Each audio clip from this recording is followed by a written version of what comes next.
Hi, this is Kaveri and I'm doing a cover of Harvey's Personal. I hope you like it. Did you know your smile makes my day, and your eyes, they make the pain go away when you laugh. I don't need nothing else, and I know I'll never go. This the part where I'm gonna get hurt. I never listened, but I didn't deserve it. I was young and he was my first love. So they say that you live and you learn life. Ladies and gentlemen, darling, I used to ride around, I didn't want to settle down, but now I wake each day looking for a way that I can see your face. Terrified, we run and hide, and all that's left is burned desire. So maybe I'm a masochist, I'm delicate. I find myself in you, and I'm everything you dream about. The devil as your moon. You took my heart and threw it away. You took me back and asked me to stay. एक धागा तोड़ा मैंने, खुद से जुड़ना था. उलझी उलझी थी, मुझको खुलना था. धुआं धुआं था, धुआं धुआं था जो घुल रहा. singer, songwriter, now actor. Bobby and Rishi ki love story, your OTT debut. Congratulations, Kaveri. Thank you. How are you feeling? Honestly, with promotions and stuff, I haven't had a moment to stop and even think about how I feel. But I'm sure on the day of the release, I'll be really nervous, excited. Yeah, I hope people like it. You're sounding nervous. Yes. So, it's releasing on the 11th of February Yes. on Hotstar. Hot stuff. Hotstar. So tell me, this is not only an acting debut, but in a first of sorts forever. I mean, in the 30s and 40s, we had actors who would sing their own songs, and then there was one actor who did it in maybe 70s. But you've also managed to sing a song and compose it yourself. Yes. Called So, Ek Dhaga Toda Maine. so I actually composed the song when I was 15. Yeah. And I took it to Rahman uncle. It was called Reminisce, and he loved it. So you wrote it in English. I wrote it in English, and it was meant to be an English song that I was going to release. And then it was just kind of swept under the rug. We forgot about it for a couple of years. Until the prep for Bobby or Rishi ki love story started, and Kunal heard the song, and he loved it. So we were lucky enough to get it translated to Hindi by Prasun Joshi. I mean, that was real. Yeah. You really lucked out. He and was very generous. and I re-sung it, and it ended up in the film. So, yeah. No, it's a fabulous song, and it's just fantastic. I mean, I cry when I hear that. So it's a Really? song that's in the moment of when Bobby and Rishi separate. They're Yeah, I think it's like when they separate and she's discovering herself through her breakup. Like she's learning about who she is now that she's kind of on her own. Relationships have a way of doing that. They teach you a lot about yourself. That's true. So you started off writing songs when you were 9. Yes. Yeah? And you wrote your first song at 12, which then went on No, I wrote my first song at 9. 9. It's up to you, we can make it through, and you know that I'll be there for you, and I promise to be true to you. You recorded your first song at 12, Yes. which then went on to become Did You Know, released when you were 15 years old. Yeah. And it was quite a sensation when it released with Did you know your smile makes my day, and your eyes, they make the pain go away when you laugh. I don't need nothing else, and I know I'll never go. everybody from Amitabh Bachchan to Shah Rukh Khan to Hrithik to, you know, all the music directors, Sonu and A.R. Rahman, and everybody tweeting for you and congratulating you. And were you even aware of that song's success? No. I mean, I look back now and I'm really grateful, but I had no idea what was going on. I was sitting in London when the song released, and I knew that it had done well based on what you and Daddy were telling me. But no, I didn't know that the song had done as well as it had done. And also, you know, between the ages of like 11 and 15, you grow up a lot. So for me, by the time I was 15, I didn't relate to the song anymore. So that song coming out was kind of a strange experience for me. The fact that that was being highlighted as who I am and my personality. And I was like, but that was when I was 11. I don't relate to these feelings anymore. So how do I talk about this? How do I approach this? Like, how do I feel about this? But yeah, obviously looking back, I'm like so grateful that I had all this support. Like, it's so sweet that all of these people went out of their way to... Yeah, that's a lot of love. Yeah. That's a lot of love and a lot of blessings. Yeah. So when your song released, did you know? I had lots of friends from London calling me up because apparently it was playing on the London radio stations, and you were interviewed by the BBC. Yeah.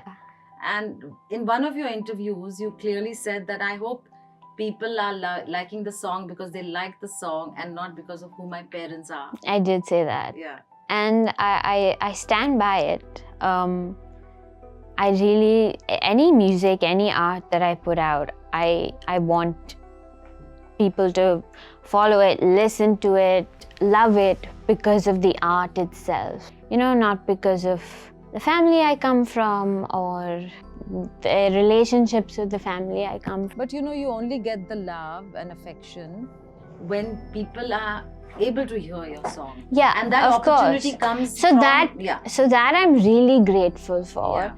And I hope that I can make art and be in films where people can genuinely appreciate my art. Okay. You've also collaborated with international artists like Harvey and The Vamps and performed live with them on stage. And how did that happen?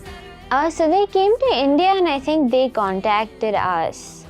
But honestly, what I take away from those experiences, all of those artists were so kind and so supportive. It almost makes me want to cry when I think about it. Like they made me feel so comfortable on stage. I was like this little scared rat almost. And they really pulled me up and encouraged me and I don't know, I'll always remember that because they didn't have to do that. They just did that out of the goodness of their own hearts. And I think that's how all artists should be. I actually ran into one of the members from the Vamps recently in London, and it brought back such pleasant memories. Would you like to work with them again? Yeah, of course. Yeah. They're just the nicest people. So tell me, Kaveri, what were your musical influences growing up? So, of course, you. Yeah. And you started me in Hindustani classical when I was very, very young. 6 years old. 6 years old. And the piano. Yeah, and the piano. So that was a big one. That was my introduction to the world of music. And then I think I've been listening to Taylor Swift my whole life. So I'm sure that somewhere there is an influence of hers in my music. I love her. I'm her biggest fan. I've been listening to her since I was 9 or something. And then there's Rahman uncle, of course, who's mentored me throughout my musical journey. And encouraged me and supported me and guided me. So I would say, yeah, these are the people that... I remember Rahman uncle and you in your interactions, and he would always, right from when you were very little, he would say, so Kaveri, come on, when are we bringing the Grammy back to India? You remember? Yeah. That's how he would talk to you. Yeah. If I ever win a Grammy, I will sob for days. So will I. Yeah. Yeah. So what's your songwriting process? Do the words come first? Does the melody come first? There is no process. It just happens. Okay. It happens. I'm a vessel and it comes through me, not from me. It just happens. Okay, I've heard that a lot. But for example, do you start playing the piano first? Or do you start scribbling some words first? Or So it'll usually be like I'll sit on the piano and I'll start playing some random stuff, maybe my old songs. And then that'll gradually move into like a new melody. And usually my melodies and my lyrics come together. So if you want the technicalities of my writing process, that's kind of usually how it happens. When I start with lyrics, it usually turns into a poem. But when I'm starting to write a song, the words and the melody usually go together. so you mean you're playing the piano and then the words just come with the melody. With the melody. Yeah. And then you write down the words. Yeah, and then of course there's editing and like some of the words initially are rough, just ideas, and then you change something to like convey the meaning more clearly or just because it sounds better, but essentially that's the process. A lot of your songs, especially your last few releases, they were a lot about darkness and broken hearts, and I sense some turmoil there. So are these things you've experienced, or where have you seen this? Don't tell me your parents. Well, my parents, but no, but I think, of course, it started with my parents. I was impacted by things very young that most kids don't even understand. And while that was very painful, and of course, it's created a bunch of issues now in my adult life, as you know. Yeah. I think I developed this deep understanding of human nature and also this deep curiosity for human nature. And so, like, yes, some of my songs are about my own experiences, but I'm also able to pick up on other people's stories and truly become another person and like allow their experience, even if I don't know them, even if I've come up with a story, allow their experience to flow through me, because my early years they gave me a lot of pain, but they gave me a lot of wisdom. So tell me, growing up, you never showed an inclination towards acting. Never. You were so shy. Yeah, I had a lot of self-esteem issues. I was very shy, insecure, very docile. Like, I never imagined myself acting. I couldn't even go up in class and do a presentation. A teacher would call my name in class to answer a question, and even if I knew the answer, I would panic. Yeah, but as I got older, I kind of realized that these are things I had developed and not traits that were inherent to my personality. These were things that I developed along the way from many experiences that I had. And so when I reached my late teens, early 20s, I started to feel more confident in who I was. I started to feel proud of who I was, and more open to exploration. I think my mind started to open up a little bit because it wasn't so clouded with fear. So that's when I got this opportunity to audition, and I thought, why not? I'm young. What could go wrong? I mean, actually a lot could go wrong, but it's just an audition. What could go wrong? What if I love it? Yeah. You know, so I did the audition, and... But how did you get the chance to even audition? That's what I'm curious about. So we got a call from Kunal. Yeah. And then Kunal and I were in touch, and he called me in for an audition, which was supposed to be for a web show. And I almost got that part. That part fell through because they wanted to go for someone with a different look. Yeah. and they said I looked too young or something. Yeah. But Kunal luckily remembered me, still wanted to work with me. So when the script for Bobby or Rishi Ki love story came about, he asked me if I wanted to do it. And So did you audition again for Bobby or Rishi Ki love story? no, because he had seen my Okay. previous audition. And he said, yeah, I want you to do this. Are you open to doing this? And I said, yeah. Wow. But how did you meet Kunal in the first place? We were in Mauritius a few years ago, and he thought I was really like sassy or witty because like I was really annoyed with my dad, and I like, Took the Mickey. yeah, I don't know what that means, but Yeah. I really grilled him, and I told him off, and I left, and he was like, he was like, that's Bobby. Wow. That's amazing. Yeah. Yeah. So tell me, your OTT debut. Mm. It's so refreshing, I have to tell you. Bobby!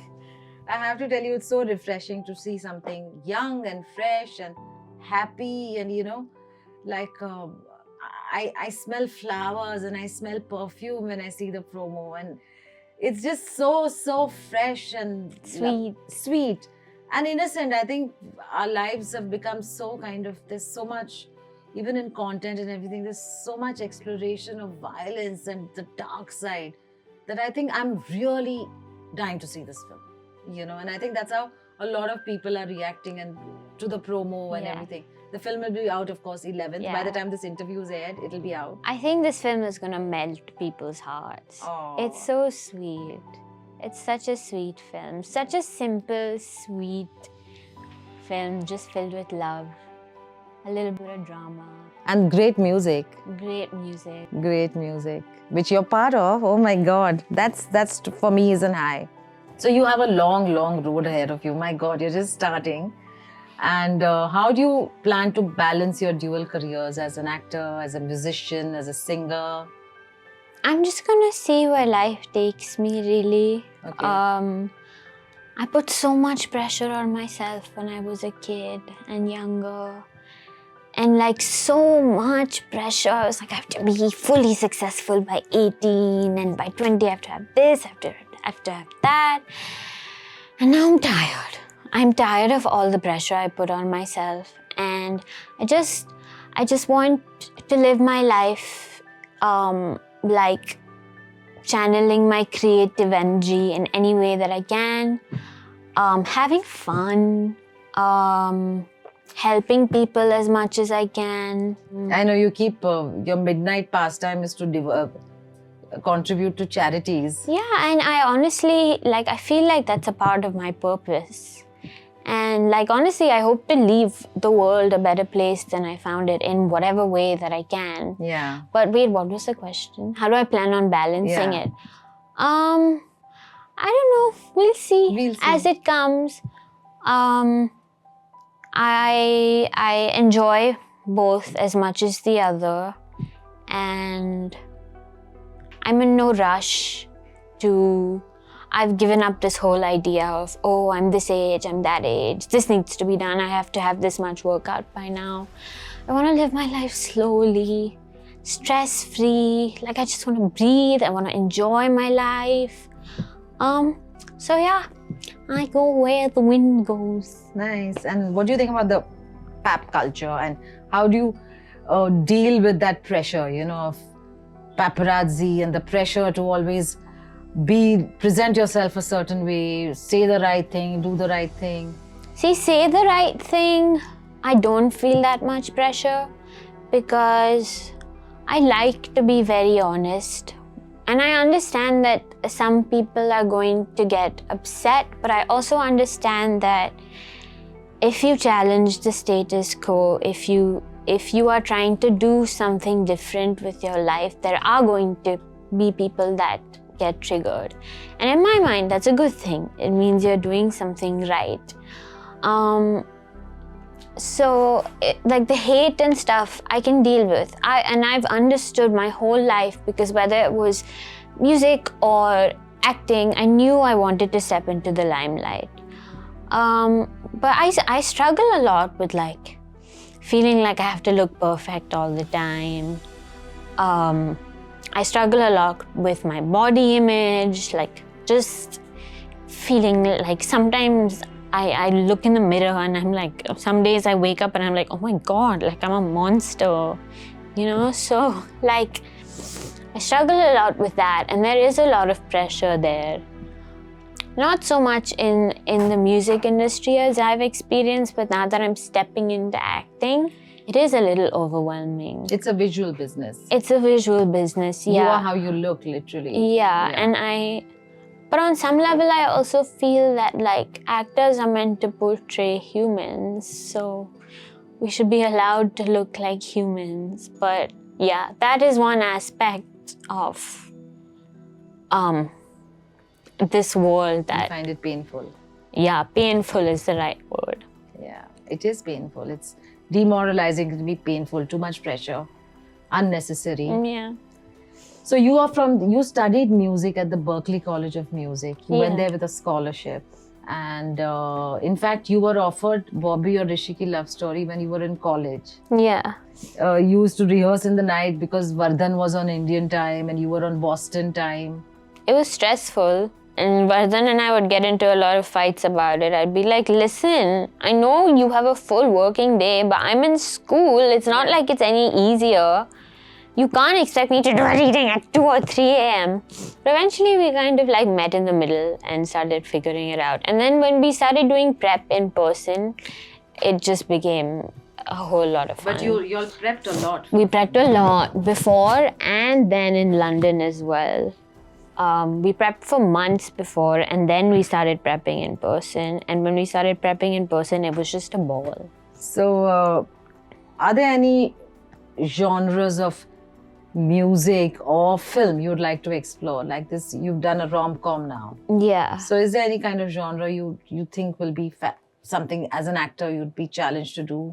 I love to play like a really negative, villainous character. With your face? Yes! Yeah. I feel like it would be so unexpected. Like, you know how Joey King was in Bullet Train? She was like this innocent schoolgirl looking type character. And then she turned out to be like this murderer. I don't know, You'd love to explore that. Yeah. And in music, you're classically trained in I am Hindustani. classically trained, yeah. As of now, I'm very comfortable in the singer-songwriter, indie artist space, but you never know where things take you. And I think if I never want to define myself as an artist in terms of like genre, because I think then I'm limiting myself. So if I develop a passion for a completely different style of music, I'll go for it. What are the songs on your current playlist? Currently, I've actually been listening to a lot of K-pop. Recently, it was like Taylor Swift. Apathy.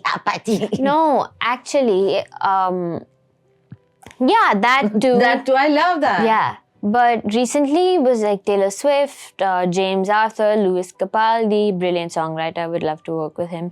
But my current obsession is this artist called Adela. She was Not Adele. Not Adele. I do love Adele. Yeah. But her name is Adela. Yeah, she's not very big yet, but she will be. And she was on this show called Popstar Academy, where they train these girls to be the next big girl group. She got eliminated, but I think she's a creative genius. Like her music, her dance, her visuals, her music videos. She currently is my favorite artist. I even DM'd her like a stupid fangirl. I didn't get a response. You even DM'd her? Yeah. That's so cute. Yeah, like I want to support other small artists. Yeah. So you get a lot of DMs and stuff. I've seen that. So how do you react to those? The positive ones or the negative ones? The positive ones are always welcome. But Yeah. you know, in the world we live in, it's quite scary. I remember you were a kid and people would be sending you these really inappropriate DMs and I'm like, you're too young, get off Instagram. Yeah, people like to prey on young girls. Yeah. It's a really scary world we live in. Like, I think Australia recently banned social media for kids under 16, and I think that's very clever. Not just because of these pedophiles that will find you and will find a young girl, a young boy, and take advantage of them. But because you get exposed to so much so early. I remember when I was younger, when I was 14 and I developed a lot of issues surrounding my body and I had stopped eating, I would follow all these like thinspo pages, like pro anorexia pages. Oh my God. Yeah, that would tell me like advice on how to not eat, or like if you wanna avoid breakfast and lunch, just sleep through the day. Just like very like, and all pictures of really skinny women with advice on how to look like them. And as a 13, 14-year-old, it's going to impact you greatly. Which it did. I don't know if you remember that phase in my life. There was a lot of trauma for me too. Yeah. So I remember those days. You made a statement recently that you love trolls. You love being trolled. Yeah. So did I make a statement or did I just say that to you? You just said it to me. Okay. But it's like, because public scrutiny is going to get even more and more for you. And you recently made an appearance with your dad and they just took off on your dress. Yeah. And it was like, Mom, can't you dress your child? And on the comments, it's not like they're telling me. Like, it's not like they're telling me, they're telling you. Yeah, so it's like not your fault. Because they think I'm 15. Yeah. But it's like, Mom, do something. Why have you let your child dress like this? And Daddy ko dekho, bachchi ko kuch bol nahi raha hai. Kaise kapde pehne? Like, how can you dress so indecently in front of your father? Yeah. Do you not have any morals? It's part and parcel of what we do. And like, I love the dress I was wearing. It's my favorite dress. So, I mean, if people want to hate on my dress, they can. I'm probably going to wear it again.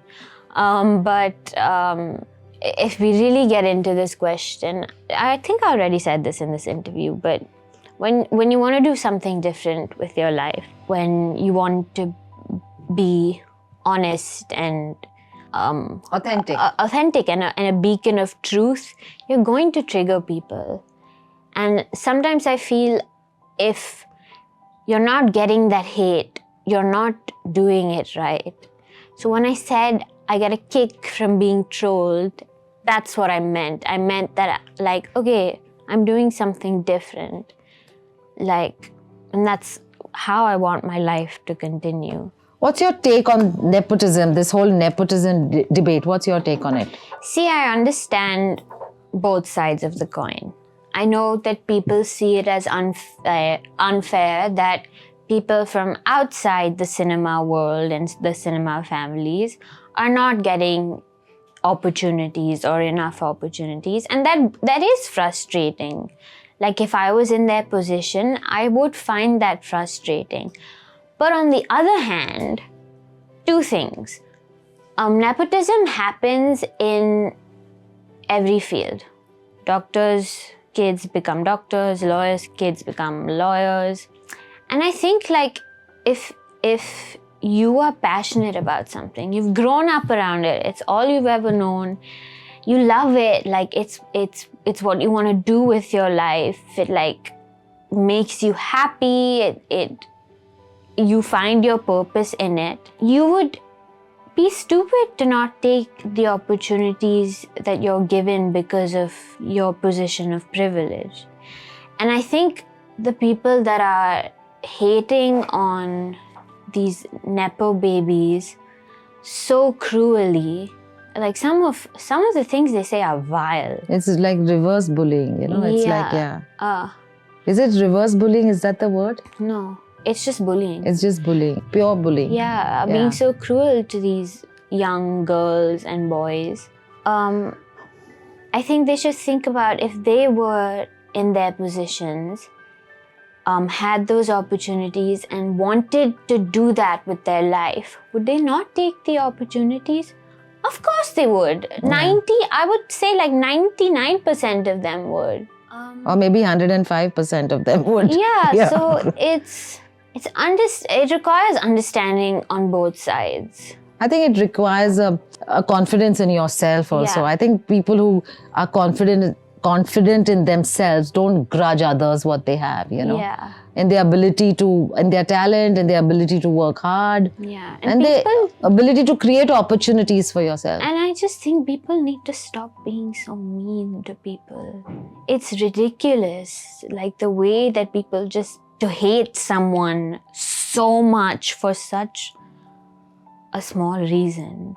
For them, it's not small. For you, it's small. Yeah, I just think it's not normal to hate someone so For much. any reason. For most reasons. Yeah. Unless they've like murdered all your ancestors. So great. So thank you, Kaveri, for coming on the Music Stories with Suchitra. I'm very, very proud of you, my darling. Thank you. Please don't start crying. No, I'm not going to start crying, I promise you. Of the way you did this, you created this opportunity for yourself with, Bobby or Rishi.